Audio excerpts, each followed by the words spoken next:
Hey RC friends, it's Alexis. I'm back. I took some time off, mostly because I was busy and then also because I did hit a little bit of a snag in terms of my tuning capabilities, some of the learning that I've done in the last, I don't know, like 9 to 11 months or so has been a lot, but I've also kind of struggled to figure out like how to put it all together to be able to continue with my videos. But here I am, like I said, I'm back and I have tons of new things that I've learned over the last few months. And now I'm actually able to kind of formulate my thoughts to be able to bring you some more great content. Again, specifically for like newbie drifters who don't have a whole lot of background, car related, mechanical related knowledge like me,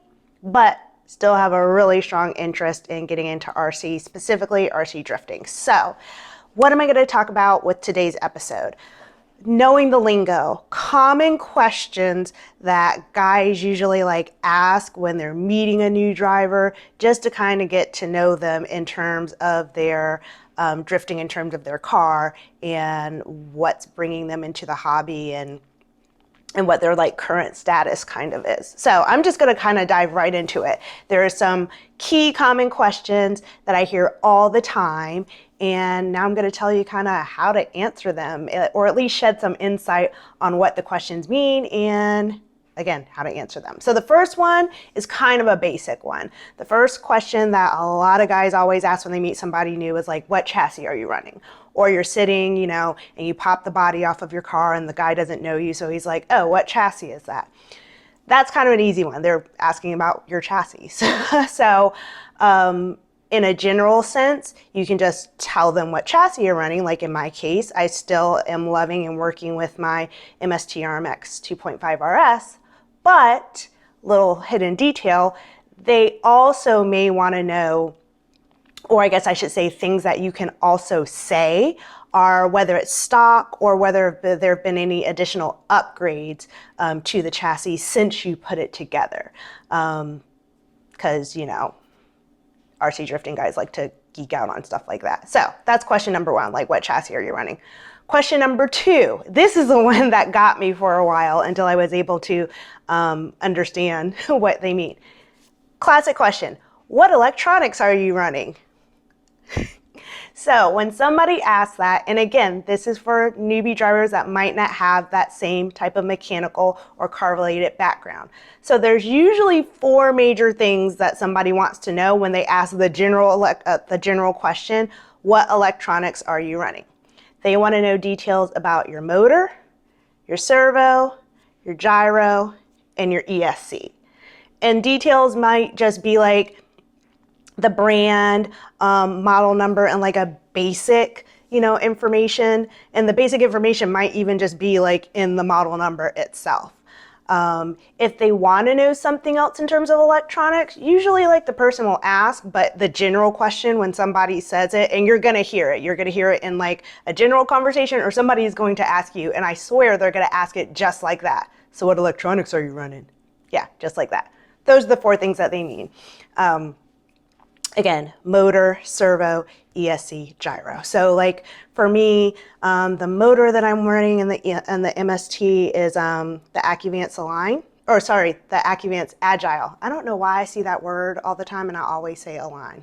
Anyway, the Agile for my motor, my ESC is the AccuVance Rad, the gyro is just the Yokomo V4, and the servo is, and I told myself I was going to look it up, but it's like the basic Reve D RS-ST servo. I'm going to comment when I'm done with this video and put the servo model down, but you guys probably know what I'm talking about, but I'll make sure I put it in the comments. But those are the 4 basic things that they're asking. Okay, next question, or I guess I'm going to combine these 2 questions. Next 2 questions. What are your gyro settings and what are your ESC settings? So it's a pretty straightforward question. Knowing those numbers usually happen for like one of 2 reasons, which is really kind of interesting to me. One, there can be general curiosity, especially if somebody sees, or if somebody, for again, a newbie driver, if they're trying to help, they might ask those questions because it may give insight into something that's like holding the car back. So a classic example, or something that even I'm able to see, even though I still haven't been driving very long, is a setup for a newbie driver, and the car is just like super wobbly, and as soon as some throttle, like the slightest bit of throttle is applied, like it's like completely spinning out. And you know, the driver's all frustrated and everything. And again, I've noticed, you know, somebody walking up to that driver and just saying, hey, you know, your gyro might be up too high, or what are your gyro settings? And that's because part of the job of the gyro is to try to keep the car steady, basically, in regards to its drift ability based on the input that you're giving it through like your throttle control. So knowing your gyro settings, how much assistance it's providing to keep the car stable is basically what they're asking. Same thing with ESC settings. There are certain ESC settings, and I'm gonna do a whole video breaking down like my ESC settings in terms of what the setting means and why I have my setting set that way, because it'll produce a certain type of control over the car. So that's gonna be in a separate episode. But in general, certain characteristics of the ESC settings may give clues as to why a newbie's car is performing the way that it is. So in a very good-hearted, kind-hearted sense, those two questions are asked to try to just troubleshoot, help the newbie driver troubleshoot and figure out what's going on. Super side note, kind of with the salty side eye, I've also heard between like more experienced drivers asking about gyro and ESC settings, and it also almost comes across as kind of like a pissing contest. Like a gyro number is going to be like making you a better driver because somebody's gyro setting is like higher or lower. But for my newbie drivers out there, just know that those settings are relative to how your car is set up and your current level of drive skill at that time. So when you change your setup, if you do upgrades, as you get more seat time in, those settings will change. Also, those settings can very easily change if you go to another track that has a different surface. So those settings might need to be adjusted if you go somewhere from, you know, if your home track is like a polished concrete and you go to somewhere that has like P-tile or carpet, those settings will also change. So the meaning of those settings in terms of how good your car operates or how good of a driver you are completely like negligible. So don't pick up anybody or don't like absorb anybody's energy that makes you feel like your car isn't as good or your driving isn't as good because your gyro or your ESC setting is set a certain way. Recognize that it is based on your current car setup, your current level of driving ability, and that they can change as either one of those or both of them changes. All right, next question. Yes, I'm reading from my notes if you can kind of like track my eyes, because I don't want to forget any of the good ideas that I came up with to share with you guys. So the next question is, I'm going to read this one. Basically like what shocks you're running. Like that's usually what the question is, like, so what shocks are you running? Yes, that's my RC drift guy voice. It's like that. What shocks are you running? Side note, my understanding is that shocks and dampers or like damper set are basically the same thing. The word difference is more like regional than anything. So if anybody has some different insight, feel free to comment. Always, if you have like a difference of insight in terms of the information, the concrete information that I'm giving, if something's wrong, like comment and let me know, because I'm sharing this as my personal learning journey to help particularly newbie drivers, but I'm sharing my learning journey to help everybody, including myself. So if you have input, be respectful, don't be a jerk, but yeah, totally let me know, because I'm here to help everybody and hopefully everybody's here to help me. Redirecting. What shocks are you running? That's how the question is. Or like, what are they set to?